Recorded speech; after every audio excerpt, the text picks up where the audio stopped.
Hola, ¿cómo están? Buenos días. Ojalá ya hayan tenido un excelente fin de semana. Vamos a comenzar la clase. Hola, profe, buen día. Buenos Bien, días, profe. gracias. Bien, vamos a continuar con lo que estábamos revisando, puesto que hemos estado hablando acerca de la sinapsis. eh, perdón, ¿dónde estamos? Estábamos hablando acerca de la sinapsis neuromuscular y el conocimiento de esto es lo que permite comprender algunos fenómenos que se han observado de manera natural, lo que le estaba platicando acerca de la detubocurarina. Y también, ya conociendo bien todo esto, permite, desde el punto de vista farmacológico, generar productos, generar medicamentos que puedan también modificar entonces eh, el funcionamiento de esta placa y pues evidentemente también tener algún beneficio. Estábamos comentando acerca de estas sustancias que están, eh, pues algunas en la naturaleza y otros son productos de la inventiva del humano, pero que evidentemente nos hacen ver que se puede interferir precisamente en esta sinapsis. Entonces decíamos que, por ejemplo, eh, si hablamos acerca de la de tubucurarina, ya les comenté todo acerca de esto, decía de cómo era que los indios sudamericanos, especialmente a nivel de la selva, allá en Brasil, untaban estas flechas con estos extractos de plantas y por eso lograban esta situación. La de tubucurarina entonces es un inhibidor competitivo, ¿sí? Es una sustancia que compite con la acetilcolina para ocupar los receptores nicotínicos. Al competir con ella, cuando esta sustancia está en grandes cantidades, proporcionalmente hablando, pues compite con la acetilcolina y como está en mayor cantidad cuando ingresa, entonces ocupa los receptores de tal manera que cuando sale la detubocurarina de las terminaciones de las motoneuronas, ¿sí? No encuentra dónde actuar. Y como no encuentra dónde actuar, no puede haber contracción. Y por eso hay una parálisis flácida. Entonces, esta es la manera en la que actúa la de tubocurarina.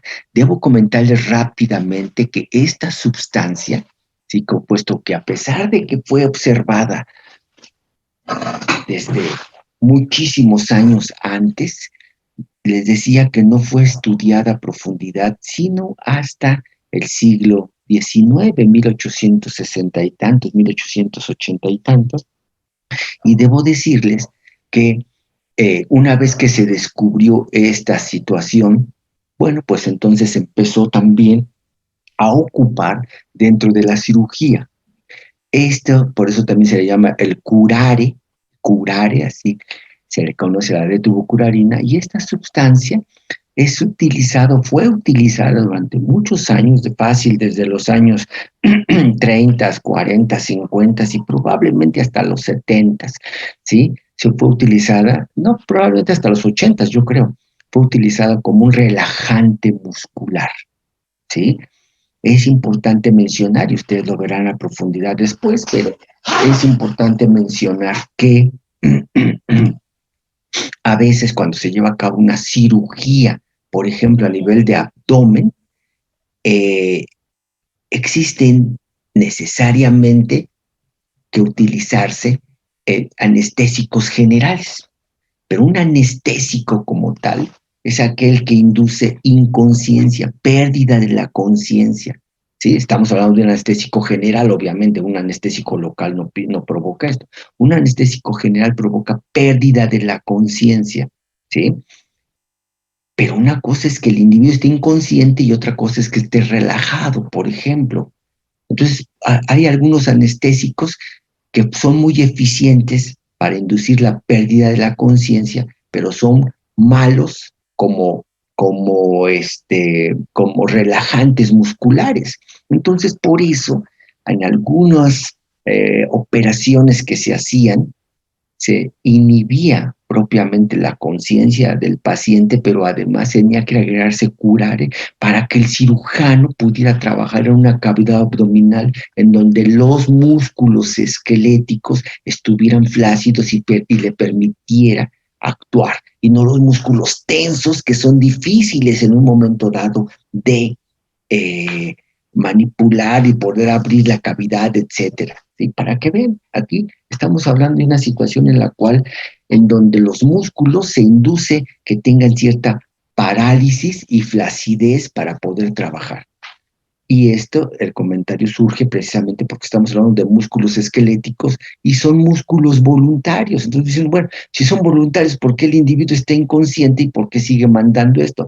Bueno, porque son involuntarios, perdón, porque son voluntarios, pero finalmente existen centros nerviosos que están controlando esto para que pueda, como les dije en su momento, pueda seguir habiendo un tono muscular y puede el individuo, a pesar de estar inconsciente, pueda tener cierta capacidad de respuesta, ciertas capacidades, refleja sobre todo.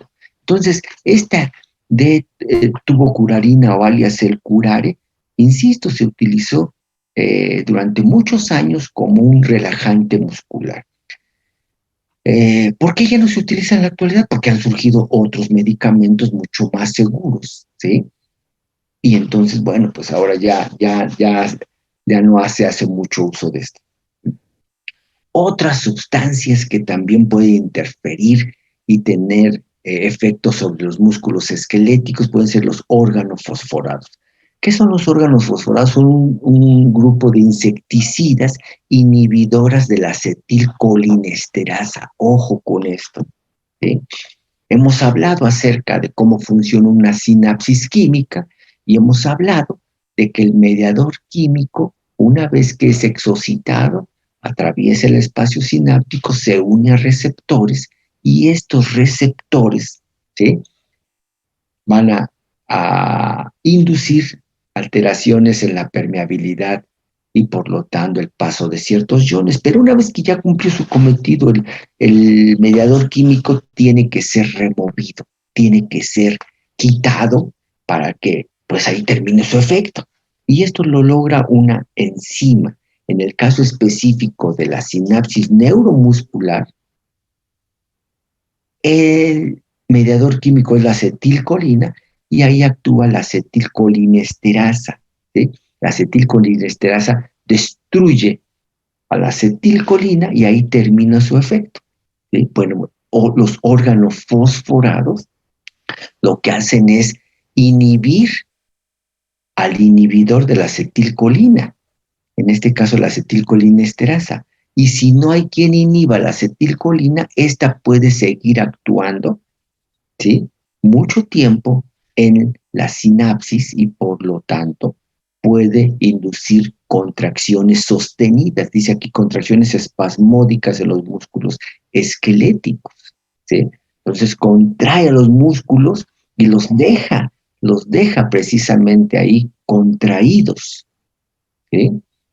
Lo cual evidentemente para un individuo, pues esto tampoco es bueno porque estamos hablando de que puede inducir contracciones sostenidas. Y mientras fuera contracciones sostenidas periféricas de músculos esqueléticos, de los miembros, etcétera, pues no pasa gran cosa. ¿Qué es lo que sucede si hay contracción de los músculos abdominales y especialmente si hablamos de los músculos respiratorios a nivel torácico?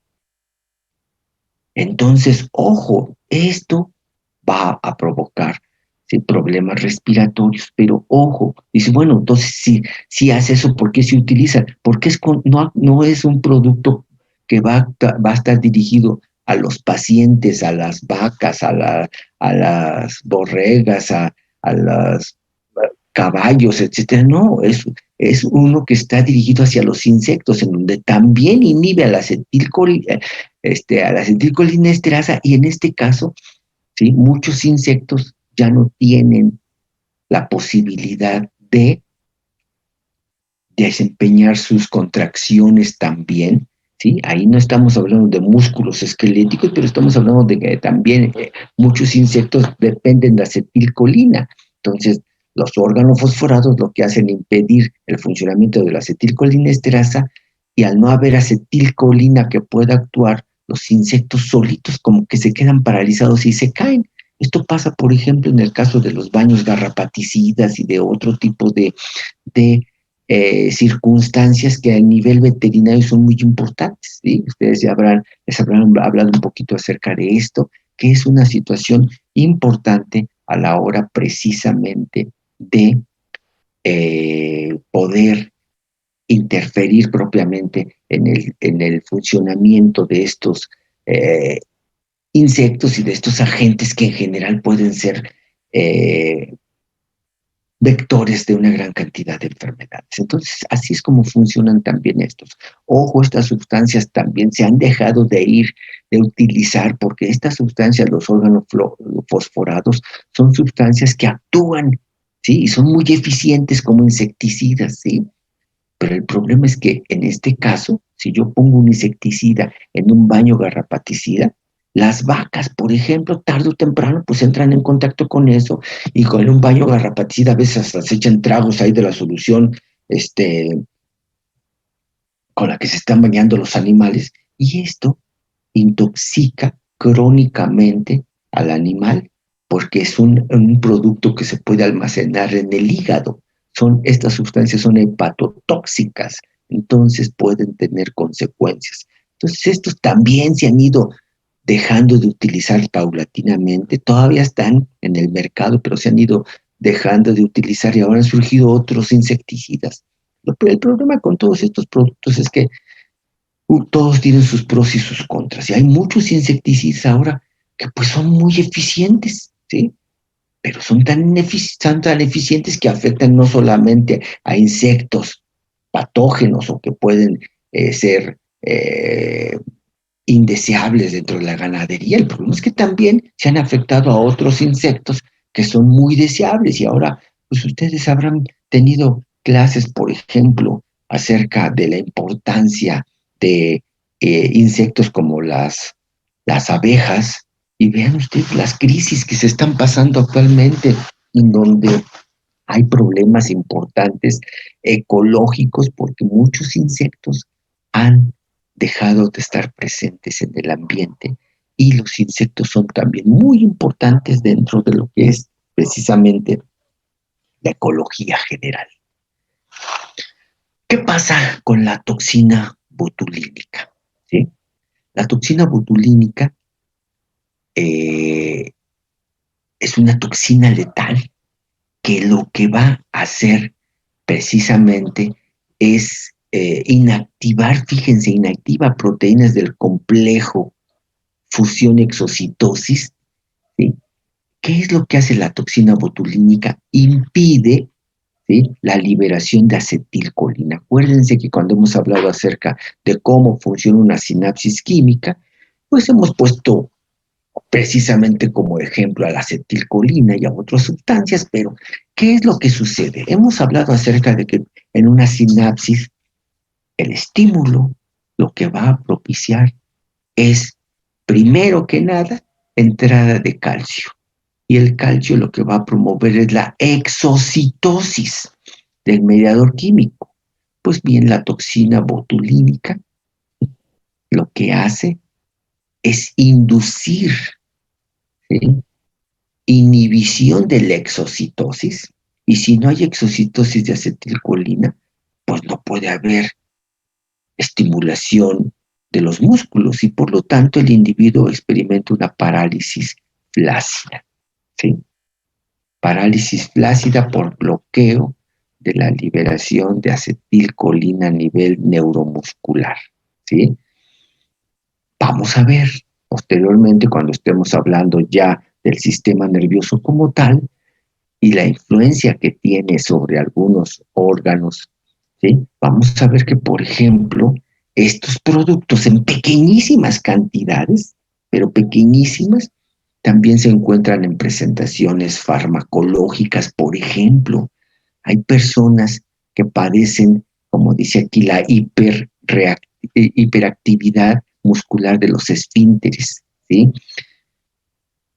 Lo que se llama la acalasia, por ejemplo, es una reacción incrementada de el esfínter que se encuentra propiamente comunicando, ¿sí?, a el esófago con el estómago. Hay personas que por X circunstancias, ¿sí?, experimentan una contracción en la parte baja del esófago justo cuando se va a comunicar y a vaciar hacia el estómago, y se contrae el esfínter. Y si se contrae, no permite que el alimento caiga del esófago al estómago. Entonces, provoca dolores intensos porque el alimento se queda ahí en el esófago y no pasa al estómago, ¿sí? Y esto se llama acalasia.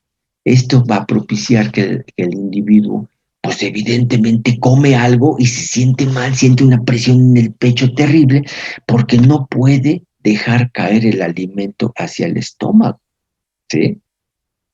Y precisamente para disminuir esto, se ha ideado una presentación comercial en donde eh, pequeñísimas dosis de esta sustancia provocan parálisis flácida de justamente eh, lo, pues músculos que están alrededor propiamente, ¿sí?, de esta circunstancia, de este conducto, y permiten que el alimento siga pasando, ¿sí? Y bueno, también dentro del ámbito de la cosmetología, pues también estará presente el famosísimo Botox. El Botox también, al fin y al cabo, es una presentación comercial de esta sustancia en bajísimas cantidades que se puede inyectar a nivel del tejido subcutáneo, ¿sí? Y entonces, pues bueno, provoca la eliminación eh, temporal de las famosas arrugas, las patas de gallo, sobre todo a nivel de los ojos, ¿sí?, en la comisura externa. Y entonces esto, pues, para algunas personas, y perdón, pero pues generalmente son mujeres, aunque también sí se sabe que hay hombres que también lo hacen, pero bueno, pues por una cuestión de vanidad, pues lo que hacen es solicitar que se les administre Botox. Y bueno, ¿sí?, lo que están haciendo es inhibir que los músculos, ¿sí?, que son importantes para la expresión corporal y la expresión facial, pues se inhiban, y al quedar inhibidas provoca una parálisis, y al haber parálisis ciertamente se eh, no se hacen evidentes ya las arrugas, pero también es cierto que una persona con Botox pierde su capacidad de expresión facial, y entonces, pues perdón, pero una persona así es una persona que aparentemente, pues no puede en un momento dado gesticular ni siquiera lo suficiente, y la gesticulación es muy importante para la expresión en general. Entonces, bueno, ustedes sabrán de muchas personas que se someten a tratamientos de este tipo, tratamientos de inyección de otros productos, por ejemplo, como el colágeno en los labios, para que los labios sean más, que tengan una apariencia como de más volumen, etcétera. Bueno, la gente hace muchísimas cosas, y la verdad es que cada quien puede o no justificar esta situación. Creo que eh, esa es una posición muy personal, pero yo siento que muchos de los artistas que se han sometido a esto, la verdad es que en muchas ocasiones quedan peor que como estaban con todas sus arrugas, pero cada quien, esto es una situación muy particular. Con respecto a la toxina tetánica, la toxina tetánica estrictamente es la tetanoespasmina, que es una neurotoxina, ¿sí? Fíjense, una toxina que afecta al sistema nervioso, neurotoxina del Clostridium tetani. ¿Sí? El Clostridium tetani pues se encuentra en la tierra, generalmente en condiciones poco favorables para la aerobiosis. Entonces, en condiciones anaeróbicas también, ¿sí?, se fija irreversiblemente a la membrana presináptica, ¿sí?, en donde bloquea la liberación de GABA y glicina en interneuronas inhibitorias presinápticas. Es en este momento, ¿sí?, puesto que no hemos hablado de esto, a lo mejor ustedes dicen, ¿y qué es eso de las interneuronas inhibidoras presinápticas? Miren, vamos a ver. Ahorita nada más, porque lo vamos a ver más adelante, ahorita nada más les digo, ¿sí? Yo les comenté que las neuronas que inervan a los músculos esqueléticos son las llamadas motoneuronas. Motoneuronas también llamadas alfa en algunos textos, motoneuronas alfas o también motoneuronas bajas, ¿sí? ¿Por qué se llaman así? Porque estas neuronas llevan información motora hacia los músculos esqueléticos y la llevan porque forman parte de un sistema eferente de información. La información fluye del sistema nervioso central hacia los músculos esqueléticos. Pero ojo, la neurona que lleva específicamente la información a los músculos esqueléticos, insisto, se llama la motoneurona alfa o motoneurona baja. Si les digo que hay una motoneurona baja, es porque también hay motoneuronas altas. ¿Cuáles son estas motoneuronas? Pues las que llevan la información de la médula espinal hacia sitios, ¿sí?, ubicados en el encéfalo bajo, que es en donde se coordina en buena medida la actividad de la musculatura esquelética, ¿sí?, aunado a información que viene de la corteza, porque por eso es considerada, pues ahora sí que información de carácter voluntario. Entonces, fíjense, si les estoy hablando acerca de que hay neuronas también que llevan información ¿sí?, del encéfalo hacia las motoneuronas alfa que están a nivel de la médula, bueno, pues entonces ahí en ese nivel, ¿sí?, hay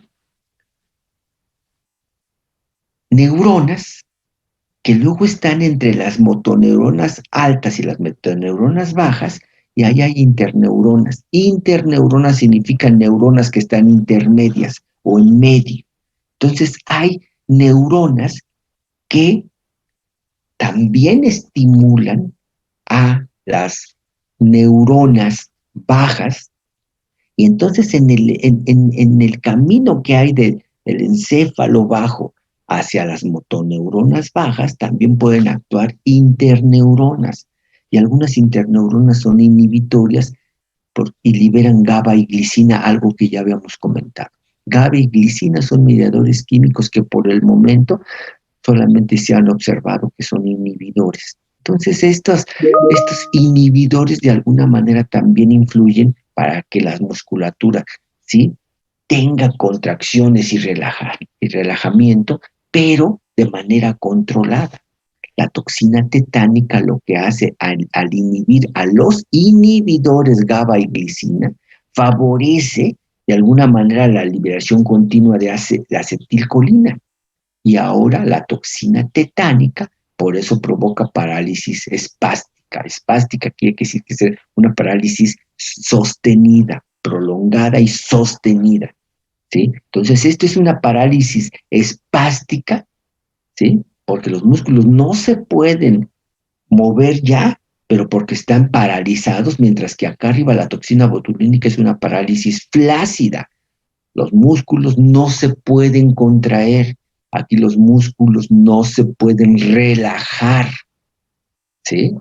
Y esto es una manera de interferir, ¿sí? Y que obviamente se tardaron muchísimos años en dilucidar todo esto, y ahora no solamente se ha comprendido lo que sucede, sino ahora incluso se utiliza, ¿sí?, en favor de los pacientes, ¿sí? Y estos son ejemplos de sustancias entonces que pueden afectar a nivel neuromuscular y específicamente a nivel de los músculos esqueléticos, ¿ok?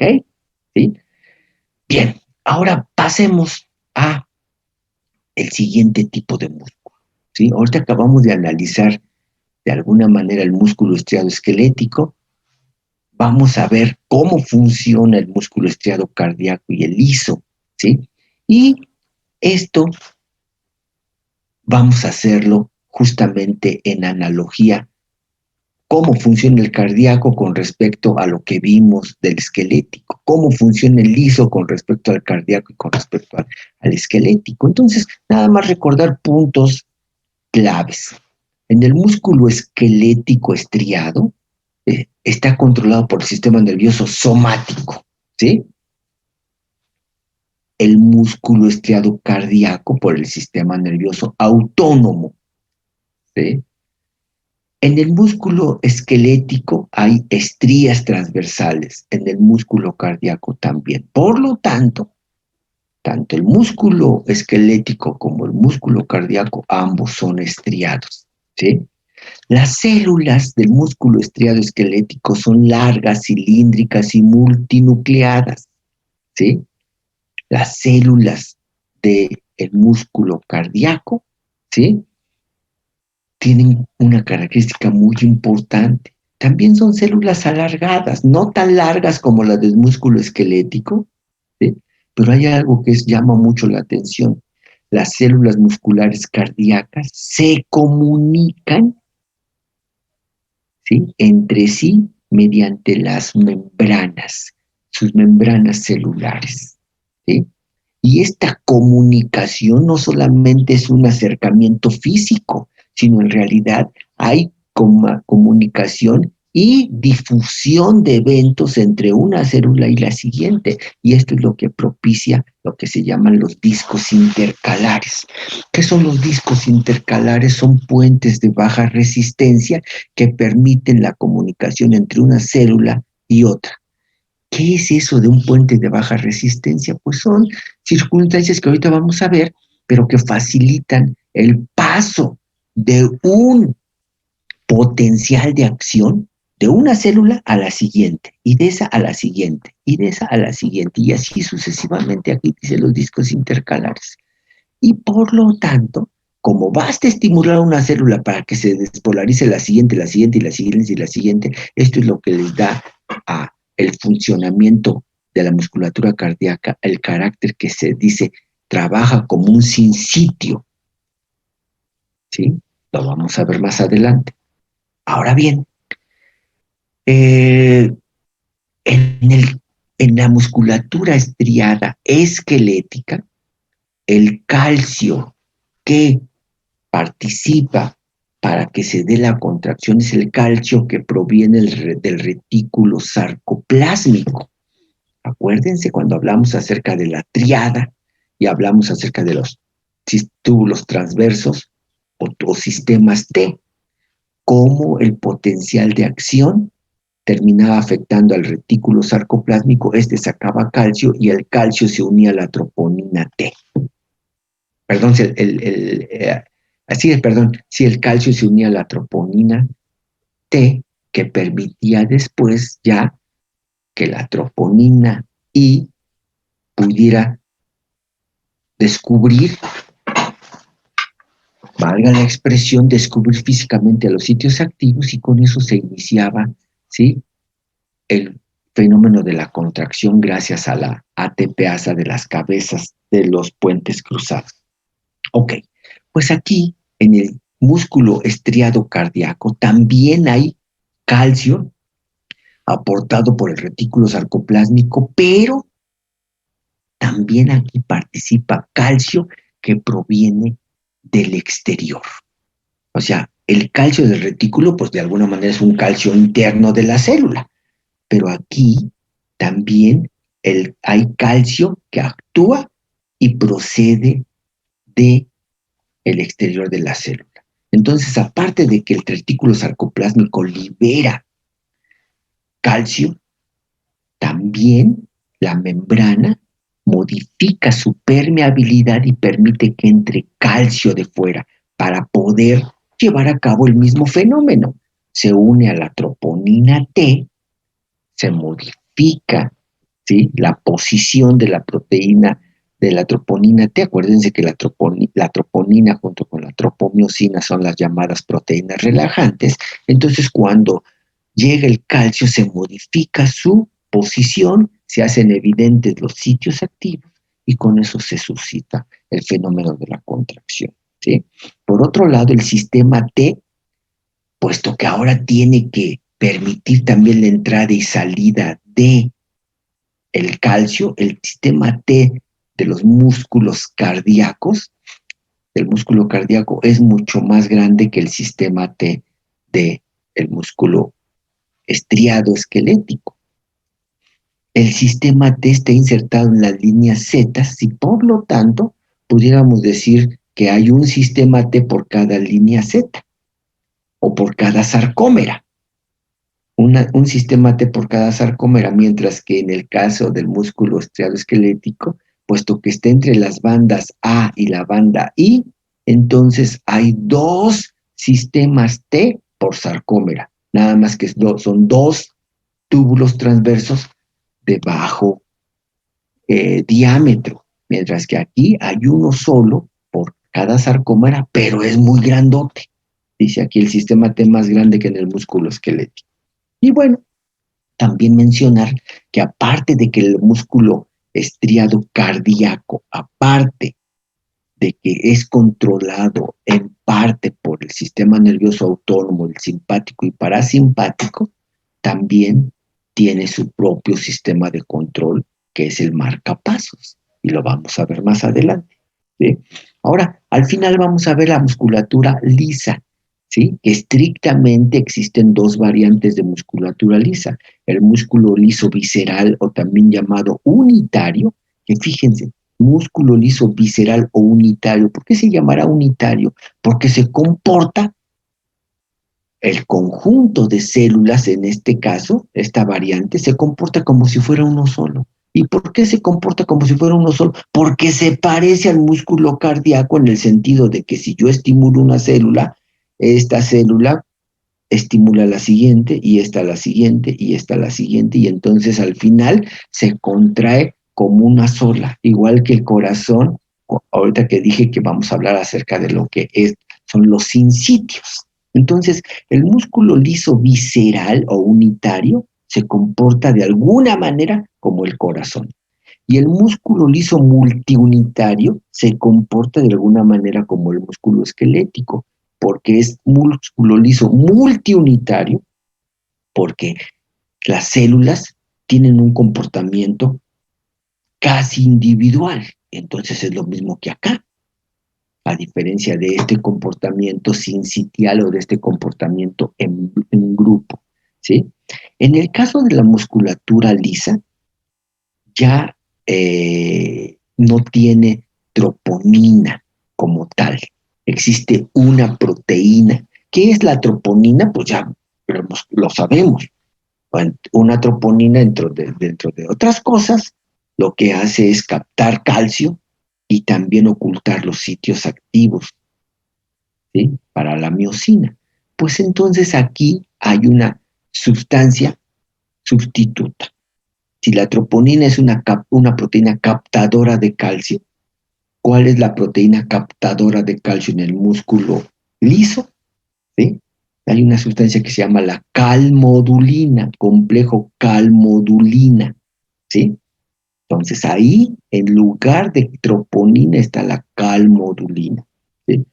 Esta musculatura se llama lisa porque, a diferencia de esta y esta, son estriadas. Esta no tiene estrías. También, evidentemente, para que haya contracciones, también debe de tener, ¿sí?, actina y miosina, pero no los tiene en la cantidad que el cardíaco y el esquelético, ni tampoco en la misma disposición, ¿sí?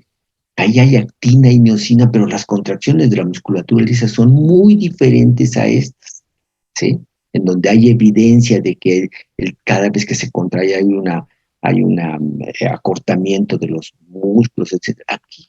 Y ustedes lo han escuchado y lo han visto de alguna manera, ¿sí? La musculatura lisa, ¿sí?, tiene contracciones diferentes, ¿sí? Y está dispuesta a nivel longitudinal, a nivel circular, a nivel transversal, a nivel oblicuo, y las contracciones son muy diferentes. ¿Ok? Entonces, pasemos, puesto que ya analizamos al músculo estriado esquelético, pasemos a analizar al músculo estriado cardíaco, que ya, insisto, los dos son estriados, y por esto mismo, porque tienen estrías, pues entonces también, ¿sí? Van a tener sarcómeras los dos.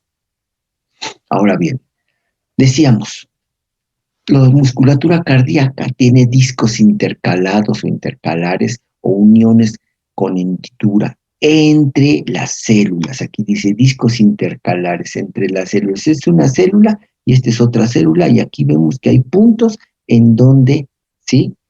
Como que se unen, ¿sí?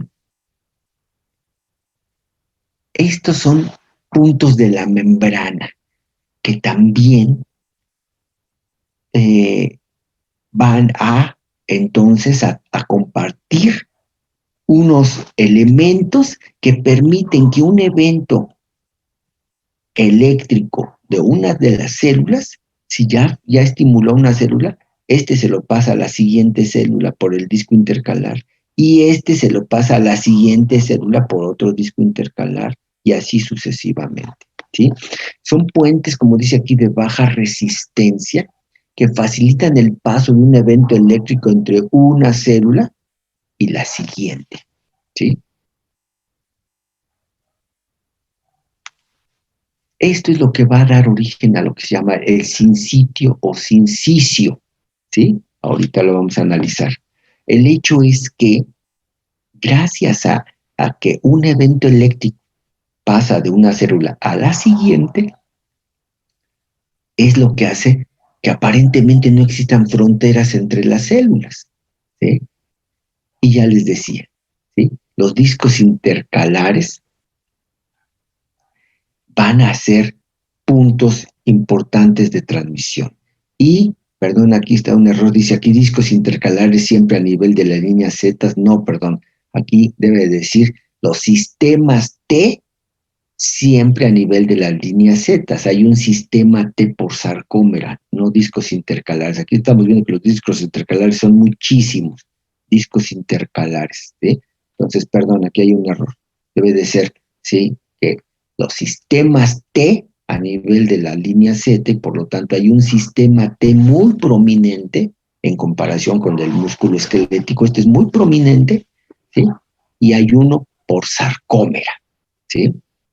Entonces aquí también hay sarcómeras y también hay disposiciones de las mismas proteínas, eh,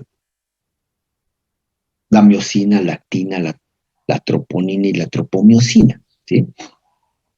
Fíjense lo que dice aquí, ¿sí? Las otras características también importantes de las células cardíacas es que tienen una alta concentración de mitocondrias junto a las miofibrillas. Hay muchísimas mitocondrias entre las miofibrillas. Pues obviamente también esto nos indica el nivel tan intenso de trabajo que tiene el corazón. Nada más, imagínense que el corazón, no desde el nacimiento, sino desde mucho antes de que nazca un individuo, empieza a trabajar. Y nunca deja de hacerlo, sino hasta el momento de la muerte del individuo. El corazón es un órgano que va a estar trabajando por años, por años y por años. Imagínense, los animales tan longevos, las personas tan longevas que algunas veces, pues decimos, gentes que viven 80, 90 años, animales que deben vivir también todo ese tiempo, y todo ese tiempo el corazón está trabajando. Entonces debe de ser una máquina muy eficiente para poder siempre tener los elementos para estar trabajando durante tantos años, tantas veces al día, tantas veces por hora y tantas veces por minuto, ¿sí? Las membranas celulares tienen una alta concentración de canales iónicos, y entre estos, las membranas celulares tienen canales iónicos para calcio, porque ahora les digo que también el calcio extracelular participa en la contracción, ¿sí? El calcio, clave para el acoplamiento de excitación y contracción, y el calcio, insisto, tiene un origen tanto intracelular como extracelular.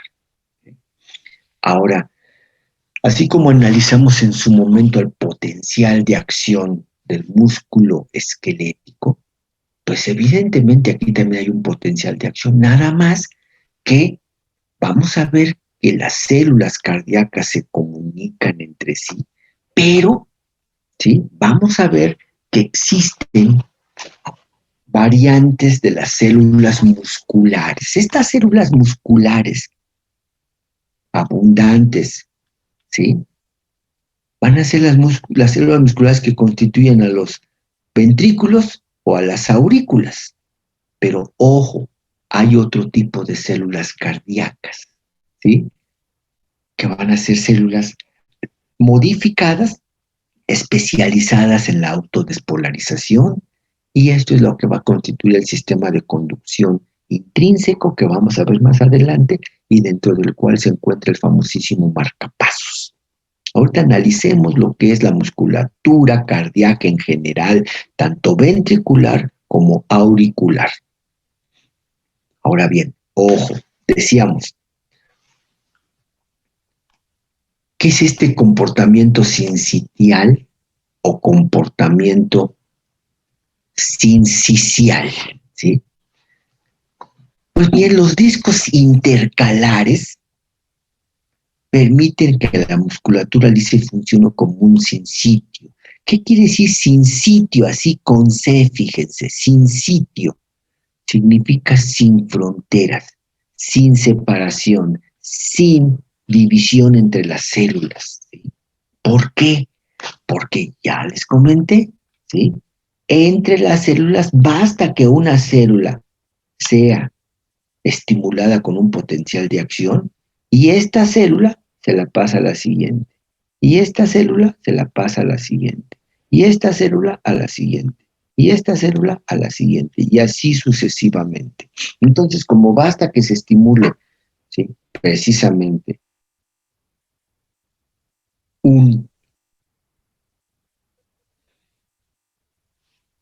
una célula, pues entonces lo que se va a propiciar es que entonces haya la generación de un evento eléctrico que se propaga y por lo tanto toda la musculatura lisa, para la musculatura cardíaca, perdón, toda la musculatura tiende a contraerse al mismo tiempo, ¿sí? Pero como para la dinámica cardíaca no es conveniente que todo el corazón se contraiga al mismo tiempo y todo se relaje al mismo tiempo, sino que tiene que haber, ¿sí? Un ordenamiento, porque estamos hablando de lo que llamamos las cámaras del corazón y que tienen que tener un funcionamiento de llenado y de vaciamiento coordinado. Entonces se necesitan dos sincitios, ¿sí? Dos sincitios, un sincitio el auricular y un sincitio ventricular. Un sincitio auricular y un sincitio ventricular, ¿sí? ¿Cómo funciona esto? Gracias a que existe un tejido fibroso interauriculo ventricular que entonces impide que la musculatura de las aurículas, ¿sí? Pase el estímulo a la musculatura de los ventrículos. ¿Cómo se da esto? Gracias a lo que se llama el sistema intrínseco, que es el marcapasos y que después baja el estímulo de las aurículas hacia los ventrículos a través del haz de His, del llamado haz de His, ¿sí? Entonces, ojo con esto. A este nivel lo que importa es que comprendamos que hay dos sincitios, un sincitio auricular y un sincitio ventricular.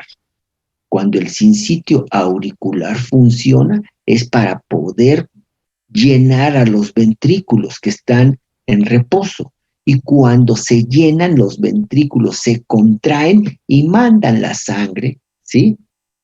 Ya sea por la aorta, la gran circulación, o por la arteria pulmonar propiamente hacia los pulmones. Entonces hay dos sinsitios, el sinsitio auricular y el sinsitio ventricular, ¿sí? Y es la manera en la que vamos a ver cómo funciona el corazón como una doble bomba. El corazón como una doble bomba, ¿sí? El corazón como un comportamiento, un sinsitio auricular y un sinsitio ventricular, ¿sí? Y esto, evidentemente, tenemos todo un capítulo de nuestro curso destinado a analizar el funcionamiento cardiovascular. Cardiovascular. En este momento estamos analizando las características de la musculatura. Entonces, ahorita lo vamos a dejar ahí. Estamos hablando nada más de estas células, ¿sí? Pero ya les dije, estrictamente, la musculatura cardíaca tiene dos variantes de cardiomiocitos, ¿sí? Los cardiomiocitos que están constituyendo a los ventrículos y a las aurículas, responsables de la contracción y responsables de estas dobles bombas, pero también existe este sistema de conducción intrínseco que está aquí representado en amarillo y que son células cardíacas, pero modificadas, especiales en la autodespolarización. Debo decirles que todas las células cardíacas, todas, tienen una característica también importante a diferencia de la musculatura esquelética. La cardíaca, todas las células cardíacas tienen una gran predisposición a la autodespolarización. Las células cardíacas se autodespolarizan, ¿sí? Ellas solitas. Bueno, pues aunque todas las células tengan la capacidad para autodespolarizarse, quienes se especializaron en despolarizarse más rápido son estas células que están aquí pintadas de amarillo y son el sistema de conducción intrínseca. Y estas son células cardíacas modificadas, especializadas en la autodespolarización y dentro de todas estas también células amarillas que están aquí, dentro de todas ellas, quien lo hace todavía más rápido es el marcapasos o el nodo sinoauricular. Y es esto que está aquí en el número 3. Y este es entonces el que, a pesar de que todas las células cardíacas tengan capacidad para autodespolarizarse, esta lo hace más rápido y es el que les manda el ritmo de despolarización y por eso es el marcapasos. Marca, ¿sí?, el ritmo de despolarización. Insisto, ahorita quedémonos con esta idea general y después analizaremos cuando hablemos acerca de la fisiología cardiovascular, analizamos con detenimiento todos estos fenómenos, ¿ok?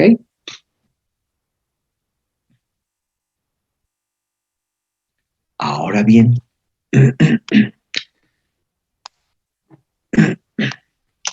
fíjense, vimos que las neuronas tienen un potencial de reposo de menos 70 milivolts. Vimos que la musculatura esquelética tiene un potencial de reposo de menos 90 milivolts. Ahora les digo que a nivel cardíaco, ¿sí?, los cardiomiocitos tienen un potencial de reposo promedio de menos 80. Y aquí sí tengo que enfatizar promedio de menos 80. ¿Por qué? Porque en realidad, ¿sí?, existen, lo que decíamos ahorita, las células musculares clásicas especializadas en la contracción, que son los cardiomiocitos, también llamados de contracción, que están en las aurículas y en los ventrículos, pero también están los cardiomiocitos especializados en la autodespolarización. Entonces, como son varias células, pues tienen un comportamiento eléctrico también diferente. Vamos a ver también que en el músculo cardíaco pues podemos tener más de un potencial de acción, pero ahorita hablemos en forma general y decimos, fíjense, en los cardiomiocitos, especialmente a nivel ventricular, que son los músculos pues muy desarrollados, ¿sí? Toda esta musculatura, en las células musculares ventriculares, ¿sí?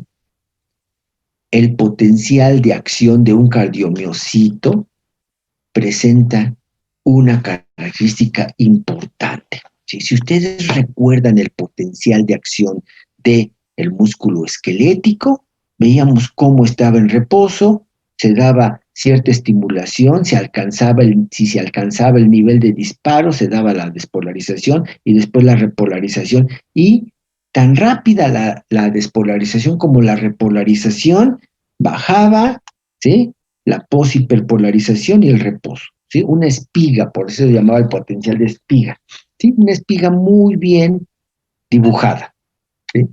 Ahora vemos que en el caso de la musculatura cardíaca hay una situación que es muy particular, ¿sí? También aquí, si llega un estímulo, se incrementa sustancialmente la entrada de sodio y eso causa despolarización, ¿sí? También se va a la despolarización, atraviesa la línea isopotencial o línea cero y se va hacia la parte positiva. Y también, como lo dijimos, más o menos al 35, al 40 de milivolts, pero ya en la zona positiva. Y después se abre, ¿sí? Momentáneamente, aunque aquí no está muy especificado, pero se abre momentáneamente, ¿sí? Ciertos canales de potasio y esto hace que se empiece a dar ya como inicialmente una repolarización, pero cuando va una repolarización ya en camino, hay permeabilidad para el calcio, ¿sí? Y esta permeabilidad para el calcio, como estamos hablando de un fenómeno a nivel de membrana, pues lo que les estoy diciendo es que la membrana de la musculatura cardíaca aumenta la permeabilidad para el calcio y el calcio entonces también entra, porque acuérdense que está más concentrado fuera que dentro, el calcio entra con una gran velocidad también y esta permeabilidad al calcio dura varios milisegundos y esto es lo que se llama la meseta, la meseta. ¿Sí? Como una parte plana, horizontal, y decimos es como una mesa, la meseta dentro de este registro potencial de acción. Hay una meseta que dura también en promedio, porque hay variaciones, pero en promedio dura 200 milisegundos. Fíjense nada más esto. Cuando estuvimos hablando de la musculatura esquelética, dijimos, ¿cuánto dura el potencial de acción? 5 milisegundos. El potencial de acción, el evento eléctrico. Pero ¿cuánto dura el evento mecánico? Y dijimos 20 milisegundos. ¿Sí? 30. O bien puede prolongarse más si hablamos acerca de que ahí se dio la suma de estímulos eléctricos y por lo tanto contracciones sostenidas. Bueno, aquí tenemos a los músculos, el cardiomiocito ventricular, tenemos una meseta de 200 milisegundos. Entonces, fíjense, aquí el potencial de acción dura mucho, ¿sí? Por la entrada masiva de calcio, los canales de calcio que están justamente, ¿sí? A nivel del túbulo o sistema T, ¿sí? Y entonces se llaman canales T, algunas veces le dicen, y también le dicen canales L, los que están justamente, ¿sí? A nivel propiamente de la membrana, pero que no están en los sistemas T, sino están en la membrana periférica total, ¿sí?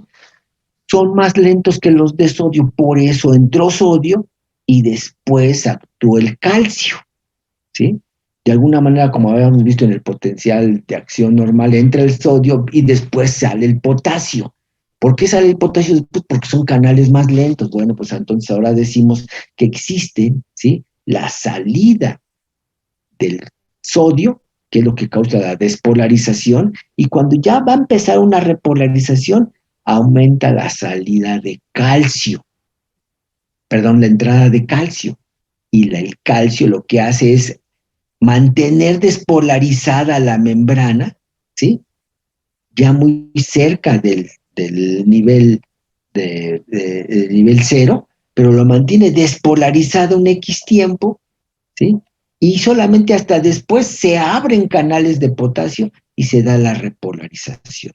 Entonces ahora fíjense, en lugar de una espiga clásica que era ascenso súbito y descenso súbito también, ahora, ¿sí?, hay un ascenso súbito, permanece despolarizada un X tiempo y después se empieza a dar la repolarización. Y otra vez, al final entra en acción la bomba de sodio-potasio y también entra en acción bombas de calcio que sacan al calcio que se metió, ¿sí? Pero entonces, repito, aquí, ¿sí?, el evento eléctrico de la membrana es muy prolongado y es tan prolongado como la contracción misma, ¿sí?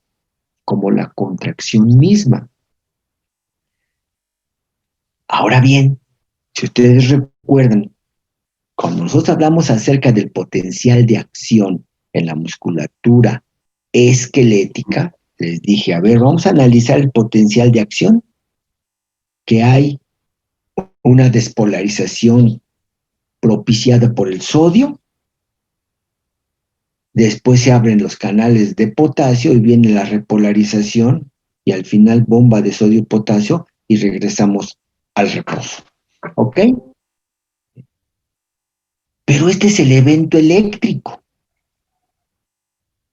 Dijimos, ok, el evento eléctrico es muy breve, 5 milisegundos, pero esto tiene repercusiones al interior de la célula y en el interior de la célula el proceso es más lento porque ese potencial lo que propició fue que el retículo sarcoplásmico sacara calcio, el calcio se uniera a la troponina C, la troponina C modificara su posición, se descubrieran los sitios activos y todo eso, pues para que pudiera haber una contracción. Y dijimos, en este caso, el potencial de acción dura 5 milisegundos y la contracción cuando menos dura 20 milisegundos, ¿sí? Pero podría durar muchísimo más si hablamos de contracciones sostenidas por la suma de eventos eléctricos. Bueno, en la musculatura cardíaca no es posible la suma de eventos eléctricos. ¿Por qué? Porque el potencial de acción gracias a esta meseta dura tanto como la contracción muscular. Entonces, pues si dura tanto, no puede recibir estímulos, ¿sí?, porque su periodo refractario es muy largo, muy grande.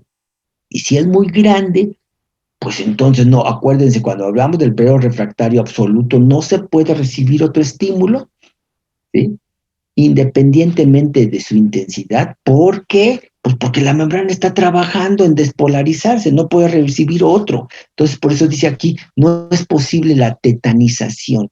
¿Qué significa esto? Acuérdense, la tetanización es la contracción sostenida. ¿Por qué? La tetanización es contracción sostenida, inducida, ¿sí?, por estimulación repetitiva y los efectos iban a acumular y la musculatura se iba a quedar contraída. Imagínense que pudiera haber esto en la musculatura cardíaca y que la musculatura se pudiera quedar sostenida, pues se muere el individuo, porque ya quedamos, ¿sí? Desde toda la vida el individuo tiene que estar latiendo el corazón. Y el trabajo del corazón es contracción, sístole, relajación, diástole. Contracción, sístole y relajación, diástole. Por lo tanto, no puede darse el lujo de tener contracciones sostenidas. debido a que no hay sumación o sumatoria de contracciones a nivel de la meseta, ¿sí? Y fíjense, aquí está. Aquí está el evento eléctrico que tiene una meseta, ¿sí? Aquí está el evento eléctrico, que aquí no está muy pronunciada la meseta, pero este es el evento eléctrico, ¿sí? Y como dura tanto, por la meseta dura tanto el evento eléctrico, el evento mecánico es este. Y entonces dura tanto casi el evento eléctrico como el evento mecánico, y por lo tanto, pues no puede haber sumatoria, sumatoria de eventos eléctricos que hagan que la musculatura cardíaca se mantenga contraída, ¿sí? ¿Por qué? Pues porque el periodo refractario es muy grande. Fíjense, todo el periodo refractario que no puede recibir un segundo estímulo. Y como no puede recibir un segundo estímulo, a cada estímulo eléctrico corresponde un estímulo mecánico, ¿sí? Recuerden lo que ya vimos en el caso del músculo esquelético. Dice aquí comparación con el músculo esquelético, ¿sí? Vimos esta gráfica. Y dijimos, en el músculo esquelético el potencial de reposo está en menos 90 milivolts, ¿sí? Y viene el estímulo, se activa, despolarización, repolarización, poshiperpolarización y reposo. Y todo esto sucede en 5 milisegundos. 5 milisegundos, ¿ok?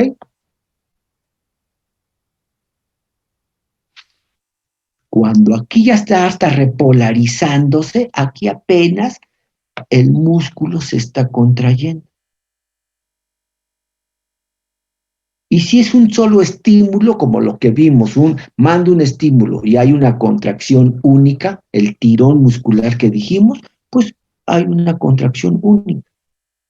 Le mando otro estímulo, se vuelve a contraer, pero ya quedamos con que cuando aquí ya eléctricamente este evento ya está terminando y hay repolarización, ¿qué pasa si la célula como tal apenas se está contrayendo? Pero ¿qué pasa si aquí recibe un segundo estímulo? Pues entonces se despolariza y se repolariza. Y ¿qué es lo que va a pasar con la consecuencia en el músculo esquelético? Pues que entonces en lugar de que baje a los 20 milisegundos, pues se prolonga y baja hasta los 40. Y si llega un tercer estímulo, se prolonga la contracción y baja hasta los 60. Y si llega un cuarto estímulo, pues se prolonga y baja hasta los 80 y hasta los 100. Por eso puede haber contracciones sostenidas aquí, a diferencia del músculo cardíaco, en donde tanto el evento eléctrico como el evento mecánico duran casi lo mismo, pues no puede haber sumatoria de eventos y por lo tanto el corazón se contrae todo o se relaja, ¿sí? Pero todo es en dos sitios, a nivel auricular y a nivel ventricular, pero todo al unísono, todo al mismo tiempo, ¿sí? Y esa es la diferencia con el músculo esquelético. No sé si esto se haya entendido bien, porque me interesa mucho que lo comprendan, porque esto es fundamental para poder entender cómo funciona la musculatura cardíaca como una doble bomba. ¿Hay alguna pregunta en este sentido? Sí, Sí. si el evento eléctrico y el evento mecánico en la operación del músculo cardíaco duran lo mismo, entonces, ¿qué pasa cuando, digamos, se acelera el corazón? ¿La meseta se haría más chica, la repolarización se hace más rápida o qué Fíjate, pasaría ahí? fíjate, Ajá. lo que vamos a hacer, justamente, fíjate que está muy bien tu pregunta, fíjate. Esto es un estímulo, ¿sí? Eléctrico, y hay una graficación del comportamiento eléctrico de la membrana, ¿sí? Y en reposo, más o menos, a cada estímulo eléctrico corresponde más o menos una contracción, dice aquí tensión desarrollada, una contracción, que yo digo que dura más o menos, pero sí hay una diferencia. Ve aquí como ya está terminando, ¿sí? Y si de aquí son 150 milisegundos a 300 milisegundos acá, pues supongamos que aquí, ¿qué te gusta? Serían 200, 220 por aquí, milisegundos. Todavía hay esta parte, ¿sí? En donde no se traslapan del todo el evento eléctrico y el mecánico. Por ejemplo, esto sucede en reposo. Pero ¿qué pasa cuando aceleramos el corazón? ¿Sí? Pues cuando aceleramos al corazón, por ejemplo, por estimulación nerviosa, que sería por mediación del simpático, ¿qué hace el simpático? ¿Qué es lo que hace el simpático? Manda estímulos y hacen que los estímulos sean más frecuentes. Y entonces esta meseta no se modifica, lo que se modifica es esta contracción. Y esta contracción, en lugar de que ahora dure 300 milisegundos, ahora dura 280. Y si le mando más estimulación, ahora dura 270. Y si le mando más estimulación, ahora dura 250. ¿Sí? Y se va acercando, esta línea se va acercando hacia acá, hasta que obviamente llega también a un límite. O sea, no puede ser que la contracción dure menos que el evento eléctrico. Esta curva se va acercando para acá. Y así es que podemos nosotros poder tener contracciones cardíacas, ¿sí? Muy aceleradas, pero también hay un límite. Lo que estábamos platicando el día que hablábamos acerca de cuando una persona está desarrollando la condición física. Decíamos, ¿qué es lo que pasa? Pues yo voy siendo más eficiente y conforme soy más eficiente, ya no se me acelera tanto el corazón, ¿sí? Fíjense que, por ejemplo, uno como humano nunca debe uno tener una frecuencia cardíaca, ¿sí? Más allá, fíjense lo que les digo esto, la frecuencia debe de ser, no puede ser más allá de 200 menos tu edad. ¿Qué edad tienen ustedes? 19, 20 años, ¿ok? Ustedes están muy jóvenes y pueden hacer esfuerzos muy grandes, ¿ok? Sin embargo, les dicen ahí en acondicionamiento físico general y un entrenador profesional dice, a ver, espérame tantito, te veo muy agitado, a ver, tómate tu frecuencia cardíaca. Y ustedes resulta que tienen, ¿sí? Una frecuencia cardíaca que es de más o menos de 150 por minuto.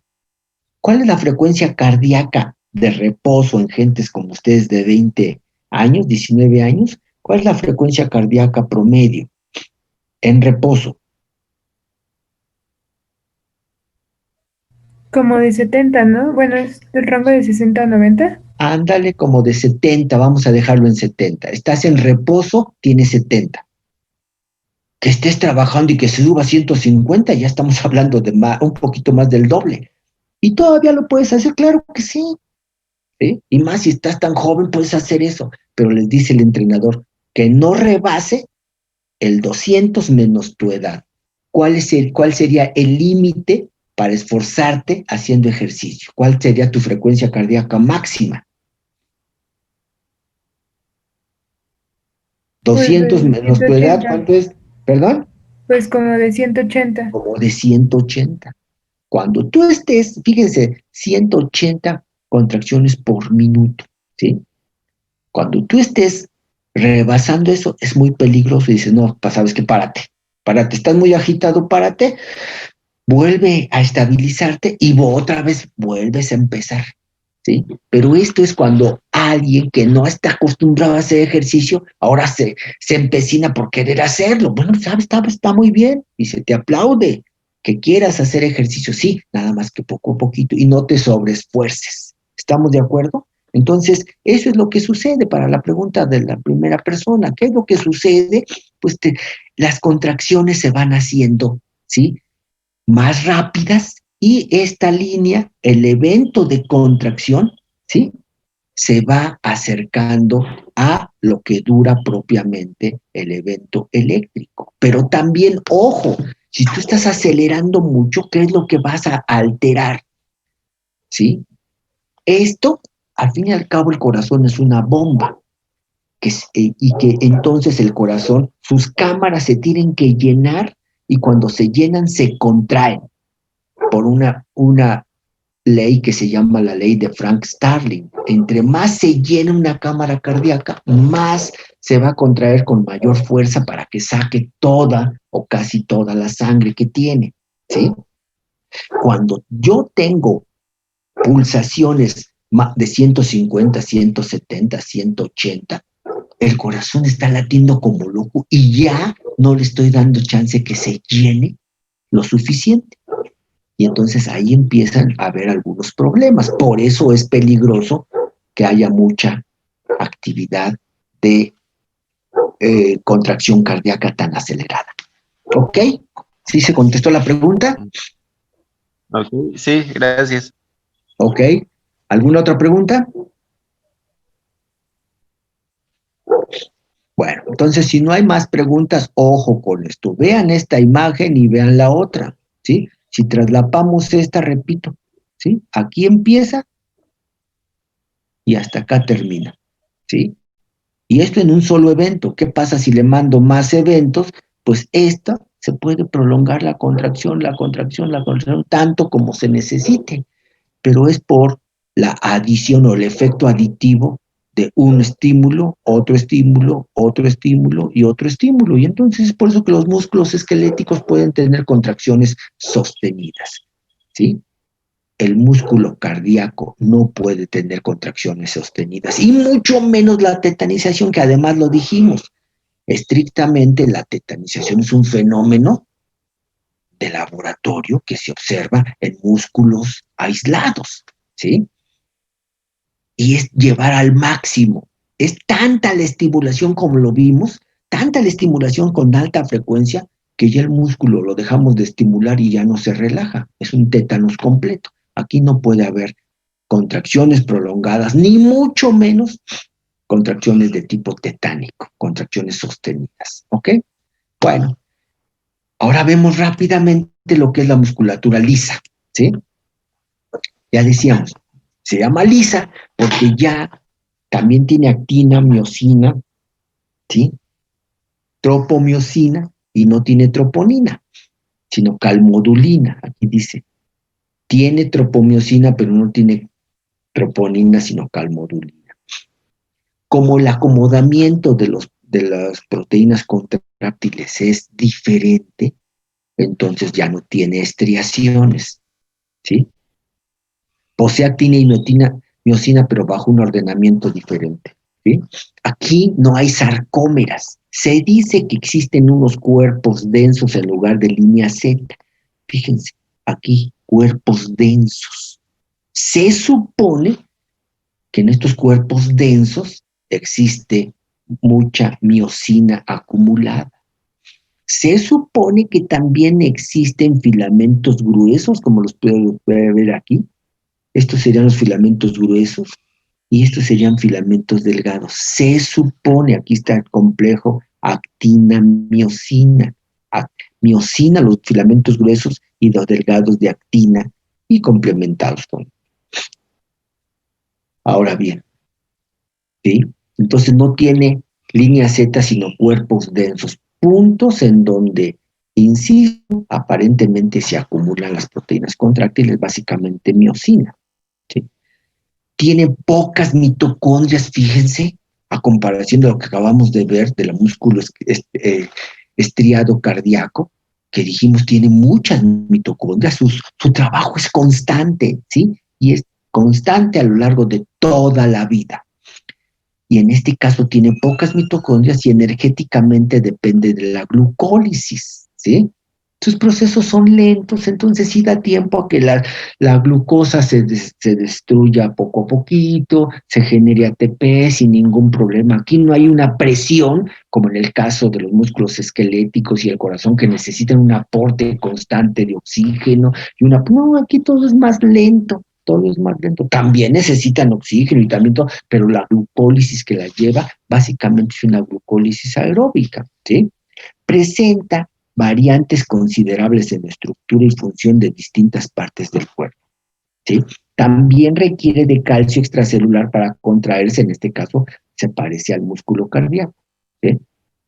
Repito, estas son las células musculares lisas, no tienen estrías, ¿sí? Y entonces, sin embargo, pueden también compartir el evento eléctrico de una célula a la siguiente. Ahora decíamos, pero existen dos tipos de músculo liso, dos tipos. El músculo liso unitario o visceral y el músculo liso multiunitario. Primero veamos al músculo liso. Sus células presentan conexiones de baja resistencia, así como los discos intercalares. También hay conexiones de baja resistencia, ¿sí? Por uniones comunicantes. Ahora bien, esto es lo que hace que entonces un evento eléctrico pase de una membrana celular a la otra membrana celular y esto hace que funcionen como un sinsitio, ¿sí? Se encuentra en todo el músculo liso unitario que funciona como un sinsitio, se encuentra en todas las paredes de las vísceras huecas, ¿sí? En todas. Por ejemplo, con todo el tubo digestivo existe músculo liso unitario. Otra víscera hueca, por ejemplo, podría ser la vejiga. Otra víscera hueca pudiera ser también el útero, por ejemplo, ¿sí? Las terminaciones nerviosas son uniones de paso o uniones o sinapsis de paso. ¿Qué significa esto? ¿Sí?